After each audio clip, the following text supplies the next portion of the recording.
نبی کریم صلی اللہ علیہ وسلم کی دوسری عادت طیبہ جو آج ہم سماعت کر رہے ہیں وہ ہے امانت داری۔ وہ کیا ہے؟ امانت داری۔ نبی کریم صلی اللہ علیہ وسلم کی ذات مبارکہ میں امانت کا پایا جانا۔ امانت داری کی ضد ہے بے ایمانی، ٹھیک ہے، اور دیانت داری کی ضد ہے بد دیانت، کہ مومن جو ہے وہ دیانت دار ہوتا ہے، بد دیانت نہیں ہوتا، اور مومن جو ہے وہ ایماندار ہوتا ہے، بے ایمان۔ اور یہ صفت ہمیں ملی ہے نبی کریم صلی اللہ علیہ وسلم کی سیرت طیبہ سے۔ آج ہمارے معاشرے میں معذرت کے ساتھ ہم سب الحمدللہ نماز جمعہ پڑھنے کے لیے آئے ہیں اور یہاں اللہ کے گھر میں بیٹھے ہیں، نماز جمعہ ادا کر رہے ہیں، لیکن میں آپ کو یہ بات بتا رہا ہوں کہ ہمارے معاشرے میں امانت داری اور دیانت داری تقریباً ختم ہو چکی۔ ایسا ہے یا نہیں؟ ٹھیک ہے، کسی بھی شعبے میں آپ کو تجارت کے اندر امانت داری نظر آتی ہے؟ آج کل تو کہا جاتا ہے کہ جی بازار کے اندر تجارت کے لیے امانت دار آدمی تو بیٹھ ہی نہیں سکتا اور اسے بیٹھنے نہیں دیا جاتا، اتنی زیادہ بد دیانتی اور بے ایمانی ہو چکی ہے۔ ہمارے پیارے نبی صلی اللہ علیہ وسلم کی امانت داری کا عالم کیا تھا کہ جب آپ نے ہجرت فرمائی مکہ المکرمہ سے، تو یہ ہجرت کا موقع وہ تھا جب کفار مکہ نے مختلف قبائل کے چند افراد کا ایک گروپ بنایا اور ان تمام کو یہ ٹاسک دیا کہ تم سب نے مل کر نبی کریم صلی اللہ علیہ وسلم کو شہید کرنا ہے۔ آپ کے کاشانہ اقدس کا محاصرہ ہوا اور نبی کریم صلی اللہ علیہ وسلم ہجرت فرما کر کہاں تشریف لے گئے؟ مدینہ المنورہ۔ اب نبی کریم صلی اللہ علیہ وسلم مکہ سے ہجرت کر رہے ہیں اور ہجرت بخوشی نہیں کر رہے، حالات ایسے ہو گئے کہ وہ قتل کے در پہ ہو گئے۔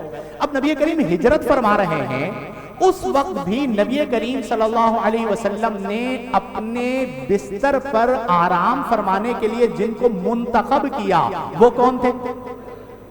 وہ کون تھے؟ مولا کائنات۔ انہیں اپنی جگہ پر آرام فرمانے کا کہا اور نبی کریم صلی اللہ علیہ وسلم نے مکہ سے ہجرت کرتے ہوئے سب سے آخری بات، آپ سوچئے کہ جب بندہ گھر چھوڑ کے جا رہا ہوتا ہے تو سامان کی فکر ہوتی ہے عمومی طور پر، آگے کہاں پہنچنا ہے، کیسے پہنچنا ہے، یہ فکر ہوتی ہے۔ نبی کریم نے جو سب سے آخری کام اور سب سے آخری بات کی وہ کیا تھی کہ آپ نے حضرت مولا کائنات کو وہ امانتیں عطا فرمائی جو امانتیں قبائل کے لوگوں نے آپ کے پاس رکھوائی تھی۔ اور یہاں پر یہ نقطہ ذہن میں رکھیے گا کہ وہ امانتیں کس کی تھی؟ آپ کے دوستوں کی نہیں تھی، وہ امانتیں آپ کے دشمنوں کی تھی۔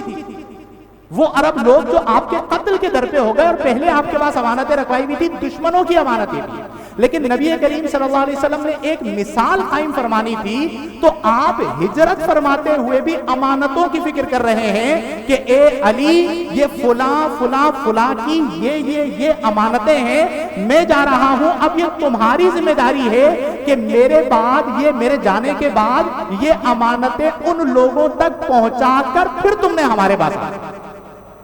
اب آپ سوچئے کہ امانت داری کی اس سے بڑی مثال کیا ہے کہ نبی کریم صلی اللہ علیہ وسلم دشمنوں کو ان کی امانتیں عطا فرما رہے ہیں۔ اور آج ہمارے معاشرے میں اگر مجھے امانت رکھوانی ہے، آپ نے امانت رکھوانی ہے، تو ہم بندے کا انتخاب کرتے ہیں یا بینک کا انتخاب کرتے ہیں؟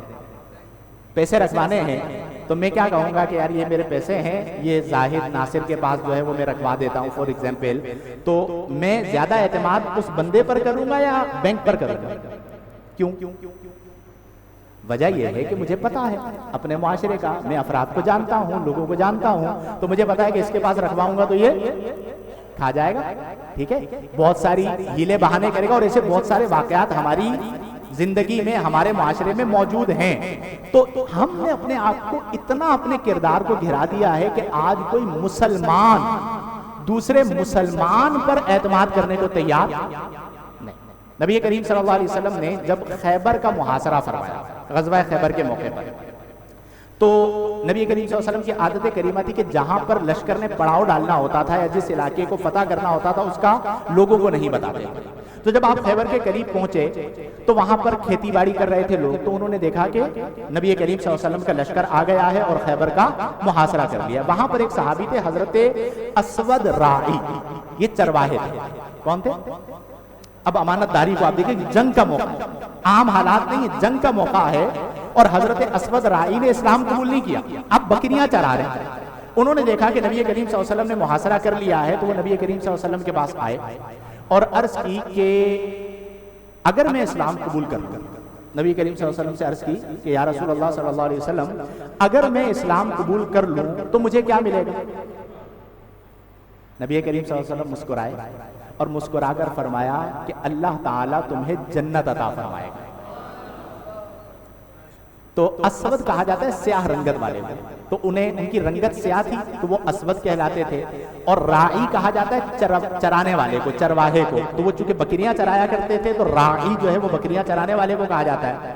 تو انہوں نے عرض کی یا رسول اللہ صلی اللہ علیہ وسلم کیا مجھ جیسے کالے کو جنت ملے گی؟ کیا عرض کیا؟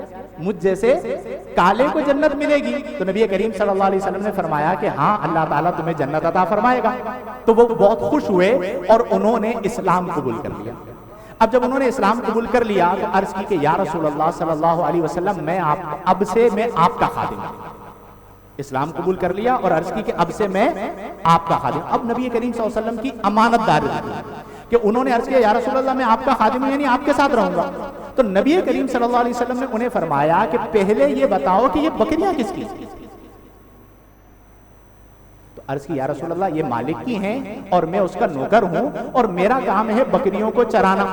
اب جنگ کا موقع ہے، عام حالات میں دیکھا جائے تو بندہ کہے طبعی طور پر کہ بھئی بس آ کے ہمارے ساتھ مل جاؤ تاکہ ہمارے لشکر کی تعداد بڑھ جائے۔ تو نبی کریم صلی اللہ علیہ وسلم نے فرمایا کہ نہیں، پہلے تم یہ بکریاں جو اس کا مالک ہے اس کے پاس جاؤ اور جا کر یہ بکریاں اسے سپرد کرو، اس کے بعد تم ہمارے پاس آؤ۔